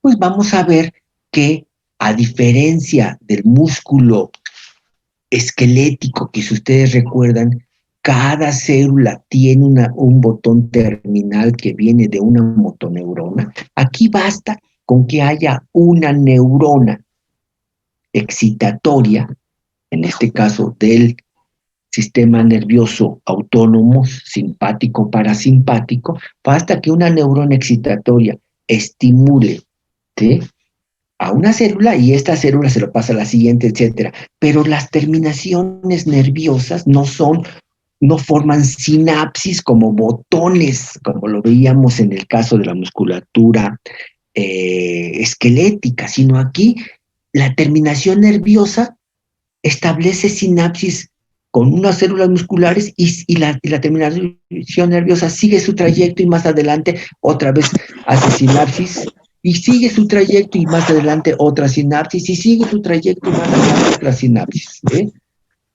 Apaguen su micrófono por ahí que está haciendo ruido. ¿Sí? Y esto es lo que se llama sinapsis de paso, porque una terminación nerviosa, ¿sí?, va estableciendo sinapsis en su trayecto, ¿sí? Ahora bien, también las membranas de este músculo liso tienen un potencial de acción un tanto inestable, y entonces las contracciones de la musculatura lisa, ojo con esto que les voy a decir. Si todavía hay dudas de cómo se contraen los músculos esqueléticos y el músculo cardíaco, a nivel de músculo liso todavía hay muchas cosas que no se entienden. Y por eso también la complejidad de las contracciones de las estructuras que tienen musculatura lisa. Y a veces es musculatura lisa tan diferente la que está en un intestino como la musculatura lisa que existe, por ejemplo, en las arterias. ¿Sí? Son musculatura lisa muy diferente y que funcionan también de manera diferente. Por eso dice aquí contractibilidad irregular. Porque una contracción irregular es aquella que se repite en el tiempo de manera más o menos estable, ya que hay contracciones que de repente se dan, de repente hay reposo, ¿sí? ¿Cómo basta que comamos algo y entonces empieza a darse contracciones, ¿sí? Intestinales, cómo se trabaja, se da un trabajo digestivo X y después este contenido avanza al siguiente segmento y en donde actúan otro tipo de sustancias y se sigue dando el fenómeno de la digestión. Entonces es sumamente complejo, ¿sí? El músculo liso se encuentra en órganos de tipo tubular, decíamos, ¿sí? Se pueden regenerar células. Aquí sí, fíjense, hay una lesión y las células pueden regenerarse, ¿sí? La comunicación entre las células, lo que dijimos, puentes de baja resistencia, son uniones tipo nexus, que también son similares a las que existen en el músculo cardíaco, ¿sí? Esto ustedes lo habrán visto en biología celular, las uniones estrechas tipo nexus, en donde propiamente estos nexus son estructuras proteínicas que precisamente, ¿sí? Son estructuras proteínicas que cuando se activan, se unen con una proteína similar de la siguiente célula, se unen, forman un canal de comunicación y este es el canal Nexus que permite el paso de un estímulo eléctrico de una célula a la siguiente. Y así funcionan los puentes de baja resistencia, ¿sí? Y en el caso del músculo cardíaco se llaman los discos intercalares y aquí existe algo similar, pero estoy hablando del músculo liso unitario o visceral. Ojo con esto, ¿sí? Dice aquí hay una inervación univisceral. ¿En qué sentido? Pues lo que decíamos, basta con que yo estimule a unas células y estas se lo pasan a la siguiente y a la siguiente y a la siguiente porque forman como un sinsitio, ¿sí? Pero decíamos, ¿sí? Esto es lo que pasa en el músculo liso unitario, fibras que pueden contraerse juntas como si fuera una sola unidad, pero existe también el músculo liso multiunitario, en donde cada fibra se contrae independientemente de las otras. ¿Y por qué independientemente? Porque casi cada fibra tiene su propia inervación, ¿sí? El músculo liso multiunitario está compuesto por unidades individuales y con pocas uniones comunicantes, ¿sí? Realiza contracciones finas y graduadas. Presenta similitudes funcionales con el músculo estriado, ¿sí? Pero el músculo estriado, básicamente el esquelético, mientras que el unitario se parece al músculo cardíaco porque funciona en sinsitio. El multiunitario se parece al músculo estriado esquelético. Y, por ejemplo, ¿dónde encontramos músculo liso así que requiera una inervación tan precisa y que requiera propiamente una inervación casi individualizada? ¿Sí? Pues es justamente, precisamente en el ojo, por ejemplo. Vamos a ver más adelante cómo es que se da el proceso de midriasis y de miosis, ¿sí? Cuando se cierra la pupila, cuando se abre la pupila. ¿A qué se debe esto? Bueno, pues ahí hay músculo liso multiunitario que requiere una inervación muy precisa, ¿sí? Y bueno, con esto terminamos lo que se llama el capítulo de los tejidos excitables. Ahora vamos a dar paso a ver al sistema nervioso autónomo y de una vez les aviso, cuando terminemos de analizar el sistema nervioso autónomo, es cuando tenemos nuestro primer examen, que ya se avecina.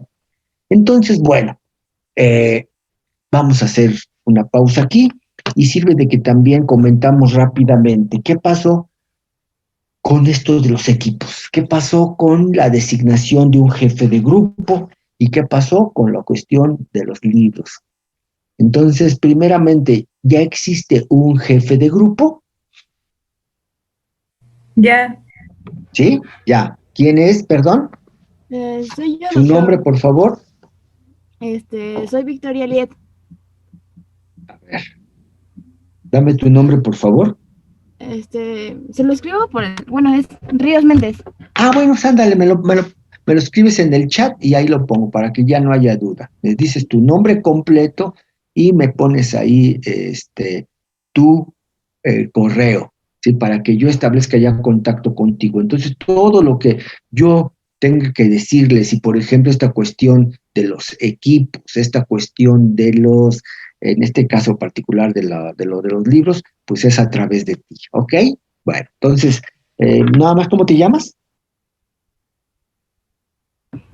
Me llamo Victoria. Victoria, ok, Victoria. Entonces, ya tenemos entonces jefe de grupo, el coordinador del grupo, cuya única función va a ser precisamente establecer esta comunicación más directa con el grupo en general, pero a través de una persona. Miren, no es práctico que yo les diga, ¿saben qué? Pues no hay problema, aquí tienen mi correo, tienen mi teléfono, no, perdón, ¿sí? Después va a haber se tiene la tentación de que establecer comunicación directa y perdón, también, pues no es el único grupo ustedes, tengo otros 3 grupos, tengo un grupo de conejos 1, un grupo de conejos 2, tengo un grupo de metodología diagnóstica, es muchísimos alumnos. Luego también me escriben correos, doctor, nada más le quiero decir que voy a llegar tarde a la clase. Perdón, ¿y quién eres? ¿De qué grupo? ¿De qué materia? Oiga, perdón, tengo una duda. ¿Por qué esto y esto? Pues otra vez, pues no es práctico eso. Sí, tiene que haber justamente una comunicación más específica y en este caso, bueno, a través de una persona que en este caso se fungirá precisamente como la jefa de el grupo, la coordinadora que va a estar funcionando como enlace entre su servidor y ustedes. Ok. Bien, ¿cómo vamos con la constitución de los equipos?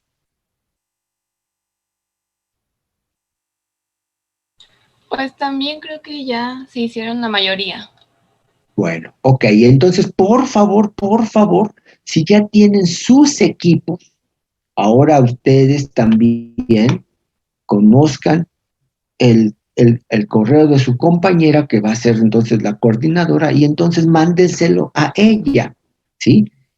Acuérdense, quedamos con que los equipos son de 6 integrantes, que el equipo debe de tener también un coordinador de equipo y que los equipos deben de tener un nombre. Entonces, esa información se la mandan a Victoria y cuando tú lo tengas, Victoria, me la haces llegar a mí, ¿sí? Entonces yo también, ¿sí?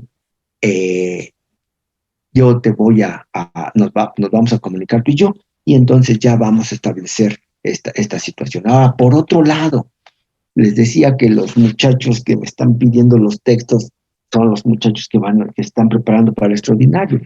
Yo diría que en esta semana, de una vez ya, ¿sí?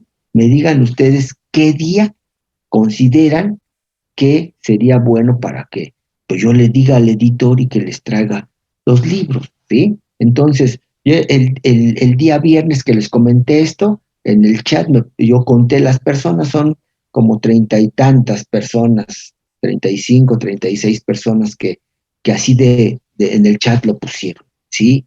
Entonces, ahorita sería cuestión también de eso, ¿sí? Mándenle la información a su compañera, ¿sí? Y hoy, Victoria, perdón, por favor, cuando termine la clase, tú te quedas ahorita aquí conmigo y ya nos damos los datos, cómo nos vamos a comunicar, ¿ok? Entonces, por favor, esta situación. Ahora, sí les digo una cosa, yo todos los días tengo clase con ustedes de 7 a 9 y después tengo clase de 11 a 1 todos los días. Entonces díganme cuándo me proponen para que yo en un momento dado pudiera yo contactarlos con el editor o bien, porque pues, el editor no los conoce a ustedes para nada. Entonces a lo mejor me va a dar a mí los libros para que yo se los pueda entregar. Yo sugiero, ¿sí? que el sitio de entrega de los libros sea justamente en el Metro CU, ¿sí? Para que así no tengan que andar haciendo transbordos o qué sea, en el Metro CU, ¿sí? Si ustedes se bajan del Metro CU y caminan hacia el sur, o sea, salen del metro y caminan hacia el sur rumbo a donde está la tienda de la UNAM, donde está la entrada a la tienda, por ahí, pues uno puede estacionar entonces y ahí les entrego sus libros, ¿sí? Entonces, díganme qué día para ustedes está más tranquilo, para que no interfiera con sus demás clases. Díganme, ¿sabe qué? Para el martes, para el miércoles, a tal hora, creo que ya no tenemos clase, nos podemos ver, y si yo puedo, con mucho gusto. ¿Hay alguna propuesta en este sentido? ¿Qué día pudiera hacer esto?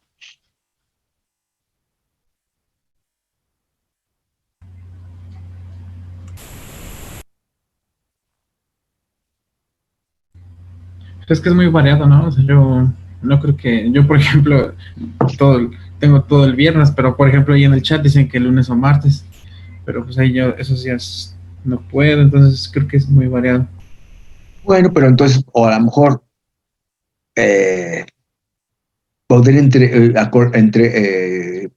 encargárselo a alguien a lo mejor, ¿sí? Sí, también. O dice aquí, por ejemplo, Leonor, dice, ¿o por qué no el sábado? Podría ser en sábado, a lo mejor, ¿sí? Pues es Aquí mejor otra el persona fin de dice, el semana, ¿no? sábado, el Sí, yo creo sábado. que un Sí, fin de sábado. semana sería más factible para todos. Ok, sí, aquí estoy viéndolo en el chat que dicen que podría ser en sábado. Ok. Por mí ningún problema, sirve de que también ese día también estoy un poquito más tranquilo. Yo sugiero que si es el sábado, por favor, entre más temprano mejor, cuando no hay mucha gente en el metro, ¿sí? Si es que llegan en metro, sería mucho mejor. Por mí, si me dicen a las 7, 8 de la mañana, ahí estoy. De una vez, así ya de una vez se acaba esto. ¿Les parece bien?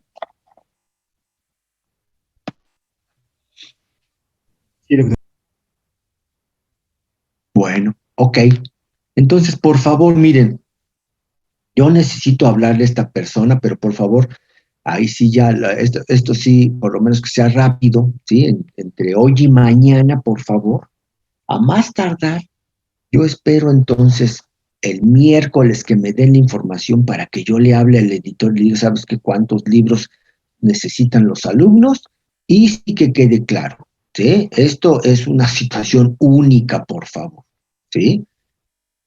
Esta es una situación única. Nada de que, oiga, y no me puede conseguir otra vez el libro. No, no, no, perdón, pues si yo no soy vendedor de libros. Yo nada más les digo lo que pasó con el editor que me dijo, oiga, qué buena onda que puedan comprarme ahorita libros y estoy dispuesto a hasta no tener yo mis ganancias. Lo que quiero es recuperar, ¿sí? Y entonces por eso les da este precio que yo creo que es bastante accesible. Entonces, si se animan, háganlo de una vez. Y si no, créanme, es la única ocasión y yo no vuelvo a hacer esto, porque pues, oigan, también yo tengo que estar teniendo mis actividades y a lo mejor yo lo único que voy a hacer es una sola vez voy a ver al editor que nos vemos también al mismo tiempo, él me va a entregar los libros y yo se los voy a llevar a ustedes, porque como les digo, pues él no tiene ni idea de ustedes, ni los conoce, ni yo tampoco, algunos de ustedes yo ni los conozco, pero pues es más fácil que nos identifiquemos, ¿sí?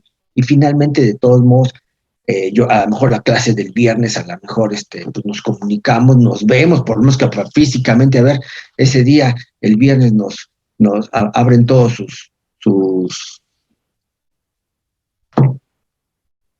videos, ¿sí? Se conectan con video y nos vemos todos, por lo menos nos conocemos y ya sabemos cómo identificarnos para el día sábado, que entonces sería el día que nos viéramos. Y repito, ¿sí? Entre más temprano, mejor, para que sea cuando no haya mucha gente, ¿sí? ¿O alguien tiene alguna otra sugerencia, alguna hora en especial? Yo diría, como insisto, ¿sí? Entre más tarde es, pues empieza a haber mucha gente en el transporte, ¿sí? Entonces, yo sugiero que sea, como les digo, a las 7:30, 8 de la mañana, ¿sí? Y que ya esté precisamente ahí toda la gente. Y por favor también son 150 pesos, por favor de preferencia lleguen con los 150 pesos y se acabó. ¿Ok? ¿Alguna otra ¿Comentario? Bueno, ok. Entonces, ya vamos avanzando, repito, entonces, al final nada más comentamos algunas cosas contigo, Victoria. Entonces, vamos a continuar con la clase.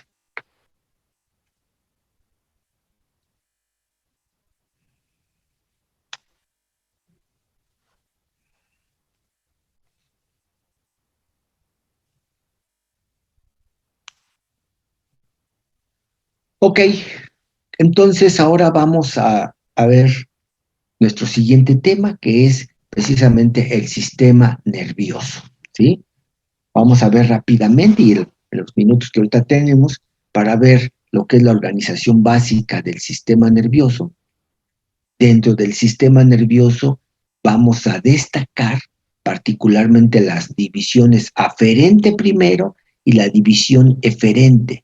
Y dentro de la división eferente, pues vamos a hablar ahí largo y tendido acerca del sistema simpático y del parasimpático. Y al final vamos a ver también algunos ejemplos ya con mayor información, ¿sí?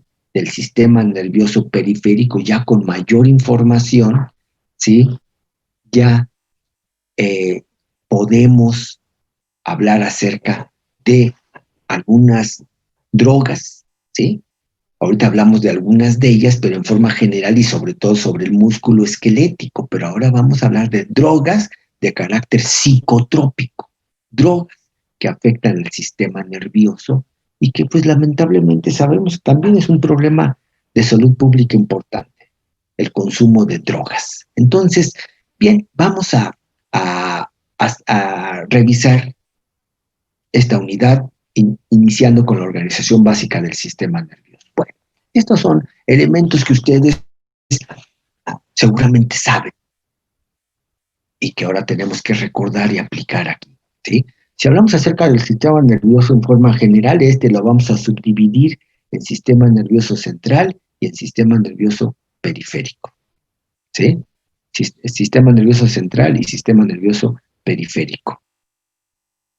El central es el que está constituyendo, ¿sí?, a todo este tejido contenido dentro de, ¿sí?, el cráneo y lo que también llamamos el encéfalo o el cerebro, ¿sí?, de forma general, y también a este tejido nervioso que está dentro de la columna vertebral y que es la médula espinal, ¿sí?, dentro de esta columna vertebral y que es la médula espinal. Esto es el sistema nervioso central.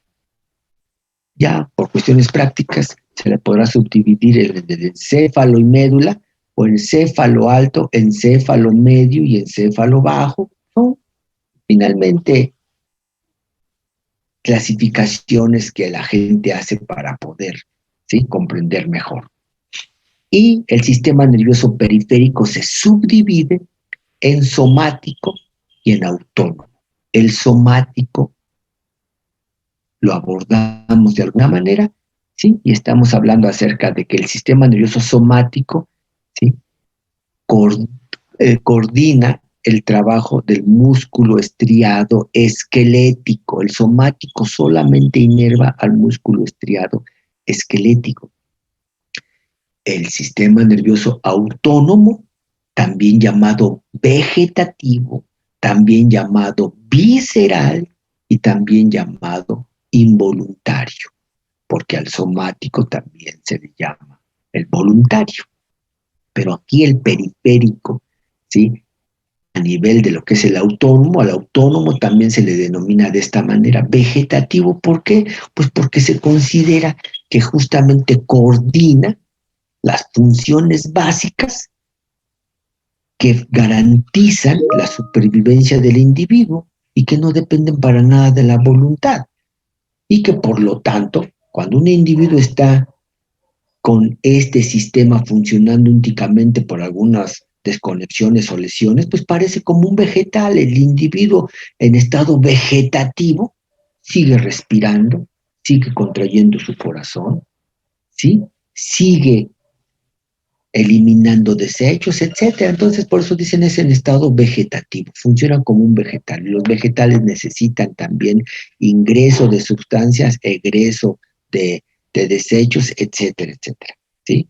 Visceral también, las vísceras son, entonces están constituidas por el músculo cardíaco y el músculo liso, así como también todas las glándulas, ¿sí? Y por eso también se llama involuntario, porque en realidad aquí es en donde va a tener también su expresión todos estos mecanismos automáticos que vimos dentro de lo que son los mecanismos de homeostasis, ¿sí? Ahora bien, entonces, aquí tenemos una subdivisión que seguramente ustedes pueden encontrar en cualquier texto y que no estaría por demás que lo copiaran de sus textos, de algunos otras fuentes, o bien quieren tomarle foto a esto, pues también tomen si quieren la foto. Aquí tenemos entonces el sistema nervioso central periférico, y decíamos el central, cerebro o encéfalo y médula espinal. Si hablamos del cerebro encéfalo, existe quien los divide en el encéfalo anterior, en el encéfalo medio y en el encéfalo posterior, ¿sí? En el encéfalo anterior o alto están los hemisferios cerebrales constituidos básicamente por la neocorteza, ¿sí? La neocorteza. ¿Por qué se llama así? Porque es la parte periférica que ha sido de reciente formación en los animales más evolucionados, ¿sí? En los animales más evolucionados. Los individuos menos evolucionados pues no tienen ni siquiera esto, ¿eh? Mesencéfalo o encéfalo medio, ¿sí? Aquí está la glándula pineal, el hipotálamo, ¿sí? Los tálamos, la que se llama parte de la formación reticular.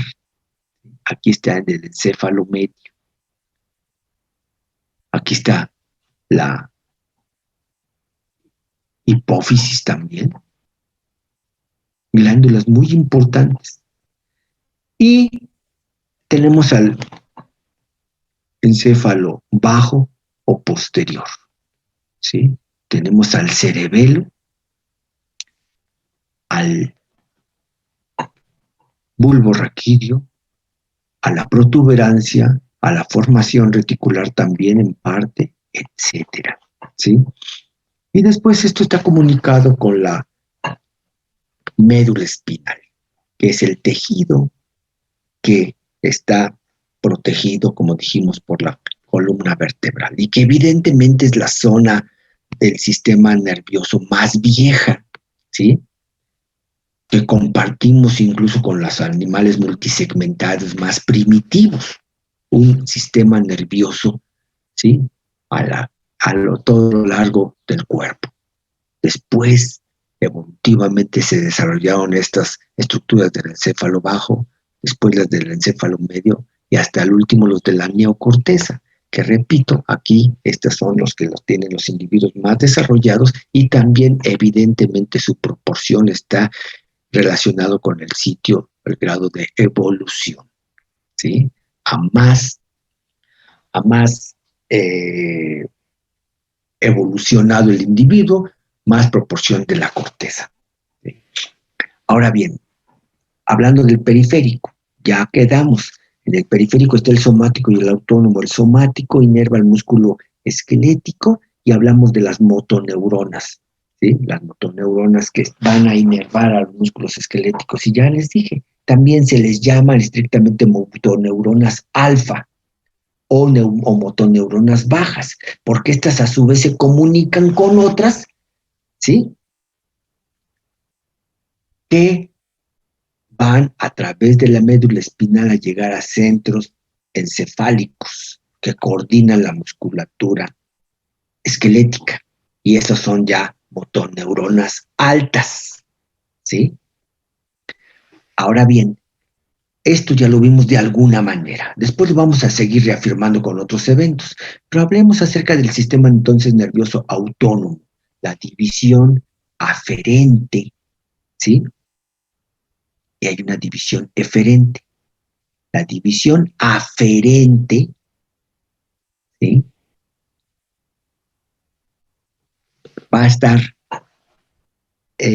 representada por neuronas sensitivas, ¿sí?, que van a llevar información de afuera hacia adentro. Ojo, a pesar de que aquí en el sistema, en los músculos esqueléticos, pues básicamente hablamos de las motoneuronas alfa, que es inervación eferente. En realidad también hay información aferente que vamos a estudiar un poquito más adelante y que son, por ejemplo, las que llevan información de los músculos hacia el sistema nervioso central y son los responsables, por ejemplo, del famoso tono muscular. Si hablamos acerca de lo que es la inervación aferente, tendríamos que hablar acerca de estructuras como los usos musculares, que después vamos a hablar un poquito. Entonces, sí existe, a pesar de que no está resaltada, sí existe información tanto aferente como eferente somática.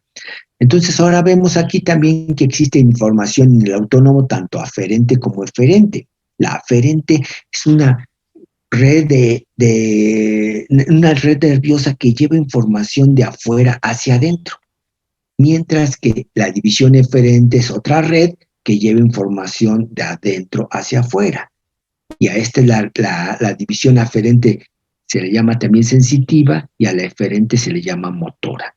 Y dentro de la inervación y de la división eferente o motora se subdivide en simpático y en parasimpático.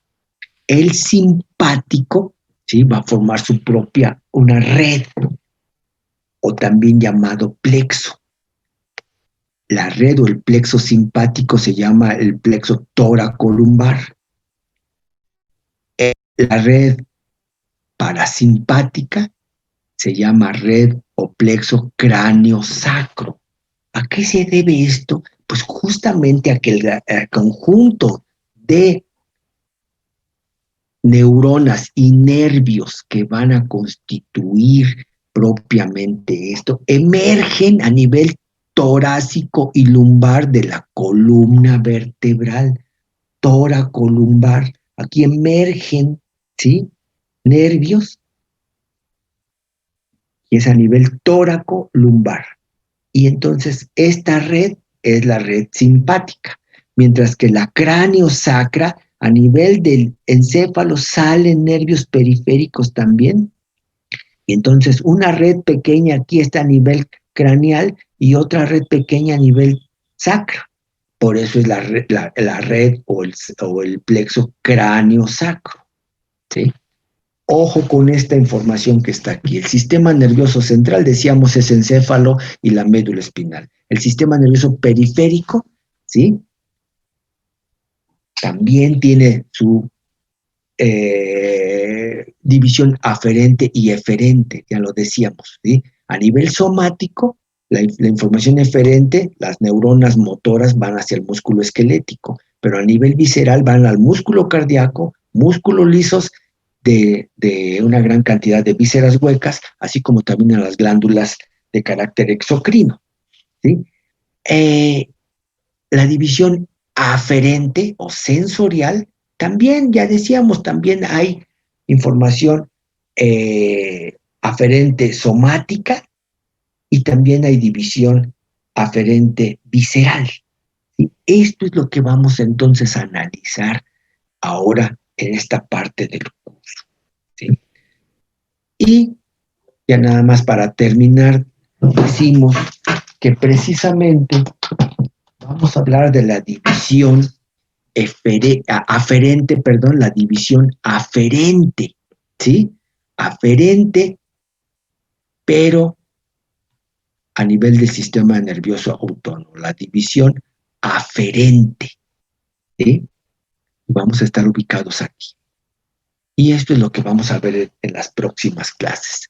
De información que se percibe en el ambiente y que se va a conducir hacia un segmento, hacia una parte del sistema nervioso central, para que ahí pueda analizarse y tomarse una decisión al respecto, ¿sí? Pero esta información viaja de afuera hacia adentro, por eso es la innervación aferente, ¿sí?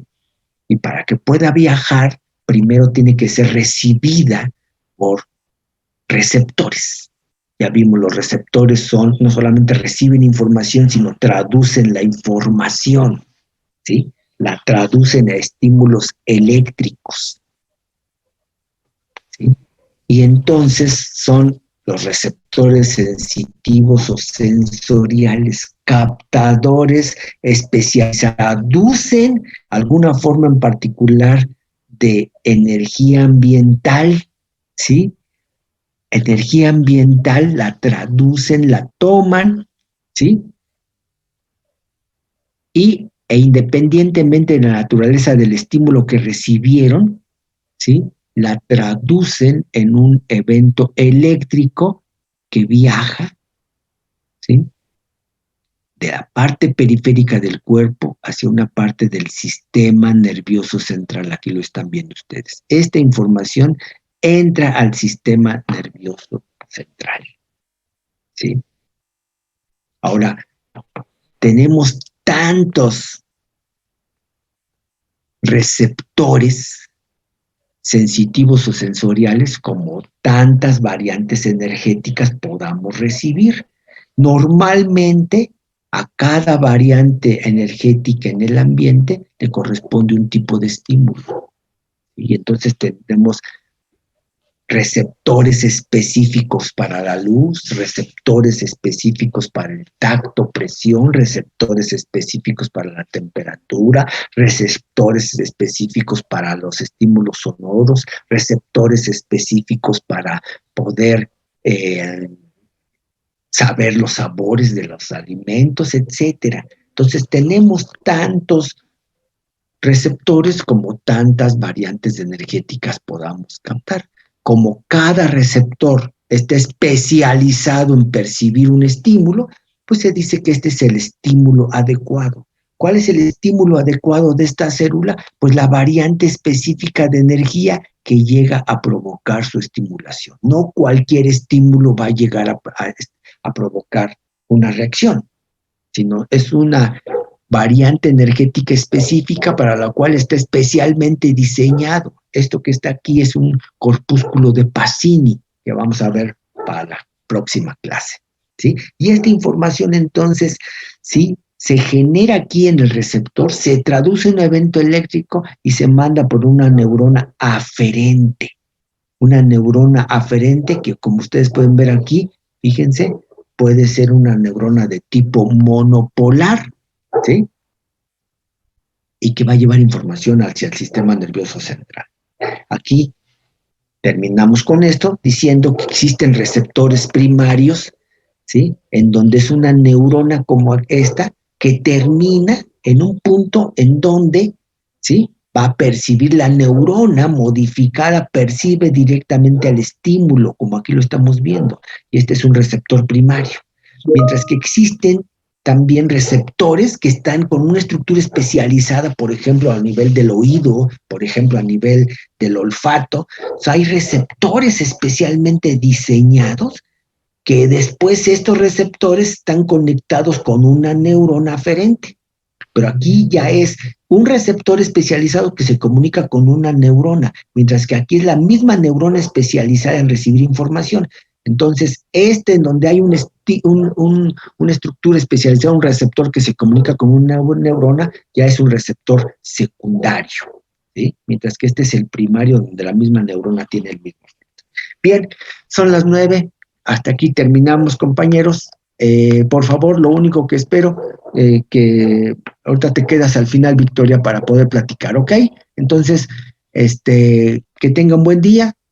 Nos vemos el día de mañana. Hasta luego. Gracias, Hasta luego. Gracias, profesor. Gracias. Gracias, hasta luego. Buenos días, cuídense Buenos días. mucho, que les vaya bien. Oiga, un favor, ¿le puede regresar a la segunda diapositiva, por favor? Tantito.